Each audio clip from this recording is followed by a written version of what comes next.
आजम या अली हक है।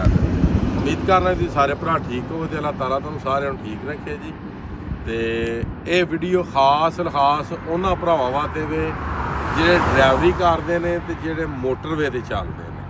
ਖਾਸ ਡਰਾਈਵਰ ਜਿਹੜੇ ਭਰਾ ਨੇ ਜਾਂ ਕਿਉਂ ਜੀ ਟਰੈਵਲਿੰਗ ਕਰਦੇ ਨੇ, ਇਹ ਉਹਨਾਂ ਵਾਸਤੇ ਵੀਡੀਓ ਵੇ ਕਿ ਅਗਰ ਤੁਹਾਡੀ ਮੋਟਰਵੇ ਦੇ ਉੱਤੇ ਫੈਮਿਲੀ ਨਾਲ ਜਾਂ ਇਕੱਲਿਆਂ ਦੋਸਤਾਂ ਨਾਲ ਅਗਰ ਤੁਹਾਡੀ ਗੱਡੀ ਖਰਾਬ ਹੋ ਜਾਂਦੀ ਤੇ ਤੁਸੀਂ ਕਿੰਜ ਦੱਸੋ ਦੇ 130 ਤੇ ਕਾਲ ਕਰਕੇ ਕਿ ਸਾਡੀ ਗੱਡੀ ਕਿਹੜੀ ਜਗ੍ਹਾ ਤੇ ਖਰਾਬ ਹੈ।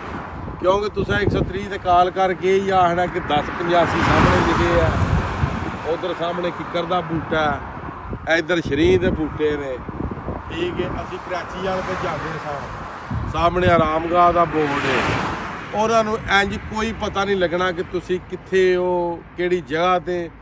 मुल्तान कराची मोटरवे ते तुसी खलोते हो, कराची जाते हैं, पता उन्होंने किंज लगना वे। सब ने उत्ते वेखो लिखे है लोकेशन, ये हर जगह की लोकेशन जी है ये वक् होंगी है। लोकेशन है 1085 लोकेशन है।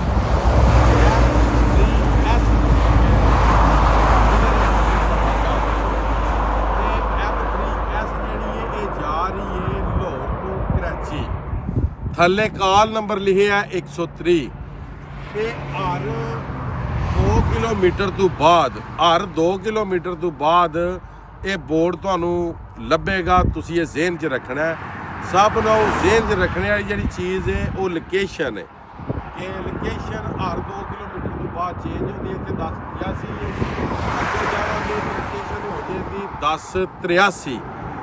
ਔਰ ਤੁਸੀਂ 130 ਤੇ ਕਾਲ ਕਰਨੀ ਹੈ। ਕਾਲ ਤੁਹਾਡੀ ਇਸਲਾਮਾਬਾਦ ਤੋਂ ਚੁੱਕੀ ਜਾਏਗੀ। ਤੁਸੀਂ ਆਣਾ ਜੀ ਅਸੀਂ ਸਫ਼ਰ ਕਰ ਰਹੇ ਹਾਂ ਲਾਹੌਰ टू कराची मोटरवे ते लोकेशन है साड़ी 1085 या 1083 या 1081 या 1079 या 1067। ਜਿਉਂ ਜਿਉਂ ਜਾਣਾ ਲੋਕੇਸ਼ਨ ਥੱਲੇ ਆਈ ਜਾਏਗੀ, ਜਾਊ ਤਾਂ ਜਾਏਗੀ ਜਾਂ ਥੱਲੇ ਆਵੇਗੀ।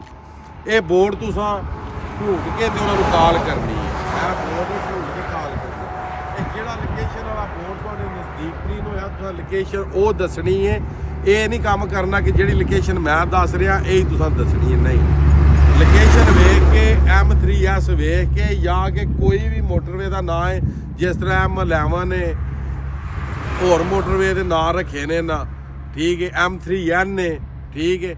ਇਹ M3S ਹੈ, N ਨਹੀਂ, ਇਹ M3S ਹੈ। ਫਿਰ ਤੁਸੀਂ ਕਰਨੀ ਹੈਲਪਲਾਈਨ ਤੇ ਕਾਲ, ਉਹ ਲੋਕੇਸ਼ਨ ਦੱਸੋ ਦੇ ਜਿਹੜੀ ਮੋਟਰਵੇ ਦੀ ਮੋਬਾਈਲ ਹੈ, ਫਿਰ ਉਸ ਲੋਕੇਸ਼ਨ ਤੇ ਉਹ ਗੱਡੀ ਤੁਹਾਡੇ ਕੋਲ ਆ ਜਾਵੇ। ਇਸਲਾਮਾਬਾਦ ਤੋਂ ਕਾਲ ਉਹ ਰੈਫਰ ਕਰਨ ਦੇ ਤੇ ਮੁਲਤਾਨ कराची मोटरवे ਤੇ ਫਿਰ ਮੋਬਾਈਲ ਵਾਲੇ ਤੁਹਾਡੇ ਕੋਲ ਪਹੁੰਚਾਉਣ ਦੇ ਤੁਹਾਡੀ ਜਿਹੜੀ ਵੀ ਪ੍ਰੋਬਲਮ ਹੋਈ ਉਹਦਾ ਹੱਲ ਕਰਕੇ ਤਾਂ ਜਾਣਦੇ। ਅਗਰ ਪ੍ਰੋਬਲਮ ਜ਼ਿਆਦਾ ਹੋਈ ਤੇ ਫਿਰ ਉਹ ਇੰਜ ਕੰਮ ਕਰਨਗੇ ਕਿ ਫਿਰ ਤੁਹਾਨੂੰ ਕਿਸੇ ਵਰਕਸ਼ਾਪ ਛੱਡਣ ਦੇ, ਠੀਕ ਹੈ। ਅਗਰ ਵੀਡੀਓ ਅੱਛੀ ਲੱਗੀ ਤੇ ਜ਼ਿਆਦਾ ਤੋਂ ਜ਼ਿਆਦਾ ਸ਼ੇਅਰ ਕਰ ਦਿਓ। ਤੇ ਅੱਜ ਦੀ ਵੀਡੀਓ ਤੇ ਅੱਜ ਦਾ ਵਲੌਗ ਕਰਨੇ ਆ ਖਤਮ। ਮੈਨੂੰ ਦਿਓ ਇਜਾਜ਼ਤ। ਨੈਕਸਟ ਵੀਡੀਓ ਆਉਣ ਤੱਕ ਜ਼ਿਆਦਾ ਆਪਣਾ ਖਿਆਲ ਰੱਖਿਓ, ਆਪਣੀਆਂ ਖਾਸ ਦੁਆਵਾਂ ਵਿੱਚ ਮੈਨੂੰ ਯਾਦ ਰੱਖਿਓ। ਤੇ ਇਨਸ਼ਾਅੱਲਾ ਮਿਲਨੇ ਆ ਕਿਸੇ ਨੈਕਸਟ ਵੀਡੀਓ ਦੇ ਨਾਲ। अल्लाह हाफिज़, फी मान अल्लाह।